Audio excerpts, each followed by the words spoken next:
दोस्तों, स्वागत है आपका एम्पलीफायर टेक्निक में। आज हम समझेंगे इस प्रोटेक्शन सर्किट के बारे में जो स्पीकर प्रोटेक्शन है MT1201। ठीक है, तो इस सर्किट को समझने से पहले हम समझेंगे थोड़ा इस वाले सर्किट को, ये क्या है, किस तरीके से ये काम करता है। दोस्तों, यहाँ पर ये जो 24 वोल्ट AC दी जाती है ट्रांसफार्मर से, इस मॉड्यूल में एक ब्रिज रेक्टिफायर लगा होता है। उस ब्रिज रेक्टिफायर को AC सप्लाई दी जाती है। तो मैं थोड़ा सा इसको टेढ़ा करता हूँ, फिर दिखाता हूँ ताकि आपको आइडिया लग जाए। देखो, ये इसमें ये लगा हुआ है ब्रिज रेक्टिफायर। ठीक है, यहाँ पर AC सप्लाई दी जाती है और इस ब्रिज रेक्टिफायर के बाद में फिल्टर कंडेंसर लगा हुआ है, ये रहा। ठीक है, अभी मैं सर्किट में भी दिखाता हूँ। ब्रिज रेक्टिफायर अभी मैंने दिखा दिया आपको, ये फिल्टर कंडेंसर दिखा दिया आपको। ठीक है, 24 वोल्ट की सप्लाई दी जाती है, ये इसके थ्रू फिल्टर हो जाती है। फिल्टर होने के बाद में स्मूथ DC 24 वोल्ट यहाँ पे इस पॉइंट पे मिलने लगती है। इसके बाद में इस डायोड के थ्रू आगे जाती है। उसके बाद में फिर एक और कंडेंसर लगा हुआ है 1000 MFD 35 वोल्ट का। ठीक है, वो मैं अभी मॉड्यूल में दिखा दूंगा। उसके बाद में ये एक PF लगा हुआ है 104 PF। तो ये इसलिए लगा हुआ होता है कि कुछ AC रिपल्स अगर इसमें आ रही हो तो उसको वो अर्थ कर देगा। ये अर्थिंग लाइन है, वो अर्थ कर देता है। ठीक है, तो यहाँ से होते हुए इस रेजिस्टेंस के थ्रू सप्लाई यहाँ पर आ जाएगी। जब यहाँ से 24 वोल्ट यहाँ आ रही है, यहाँ से ये रेजिस्टेंस लग गई 120 ओम 5 वाट की, तो कुछ ना कुछ ड्रॉप आ जाएगा।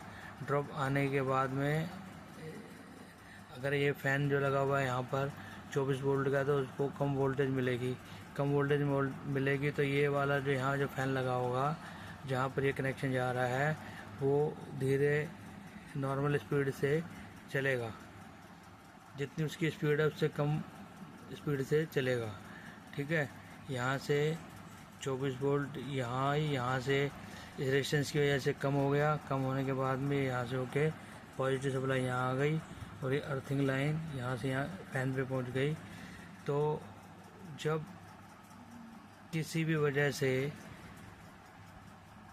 इस एम्पलीफायर का मॉड्यूल हीट होगा तो क्या होगा कि ये थर्मोस्टेट लगा होता है इसके अंदर, ये लगा हुआ CN19 मैं आपको मॉड्यूल में दिखा देता हूँ कहाँ पर लगा हुआ है। ये मॉड्यूल है मेरे पास, और ये वाला जो है ना, ये C19 लिखा भी होगा, तो ये लिखा C19, ये इसका थर्मोस्टेट है। ठीक है, ये थर्मोस्टेट ये लगा हुआ है इस पॉइंट पे। तो जैसे ही ये हीट होने के बाद में क्या होता है, ये जो है दोनों पिनें इसकी आपस में इंटरनली मिल जाती हैं। जैसे ही ये इससे मिलेगी, ये सप्लाई जो है 24 वोल्ट की सप्लाई यहाँ से पहले इस रेजिस्टेंस के थ्रू जा रही थी, अब ये डायरेक्ट यहाँ से, ये जब दोनों पिनें मिल गई है, मिलते ही 24 वोल्ट की सप्लाई इस पॉइंट पे पहुँच जाएगी। हीट होने पर जैसे ये थर्मोस्टेट हीट होगा, ये सप्लाई 24 वोल्ट की यहाँ पर पहुँचेगी और ये इस फैन के ऊपर पहुँच जाएगी। और जैसे ही थर्मोस्टेट हीट होने से सप्लाई 24 वोल्ट की फैन पे पहुँच जाएगी, तो ये फैन तेज़ स्पीड में चलने लगेगा।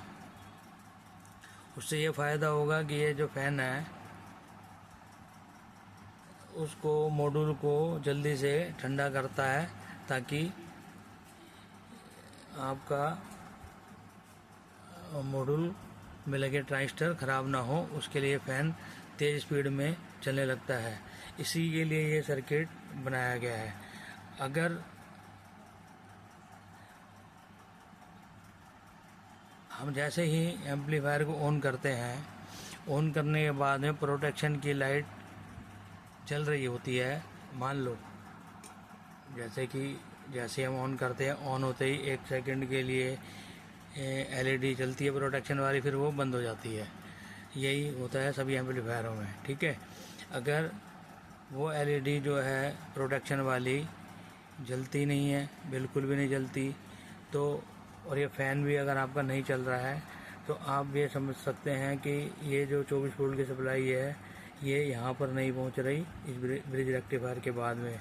हो सकता है यहाँ पर जो एसी सप्लाई मिल रही है इसको ये ना मिल रही हो, ये ब्रिज रेक्टिफायर ख़राब हो गया हो, ठीक है। ये कंडेंसर शॉर्ट होगा तब भी यहाँ पर 24 वोल्ट की सप्लाई नहीं पहुँचेगी, क्योंकि ये 24 वोल्ट की सप्लाई जैसे ही यहाँ पर पहुँचेगी, ठीक है, और ये यहाँ से यहाँ पहुँचेगी तो ये फ़ैन चलेगा। अगर फ़ैन नहीं चल रहा है तो 24 वोल्ट की सप्लाई को चेक करेंगे।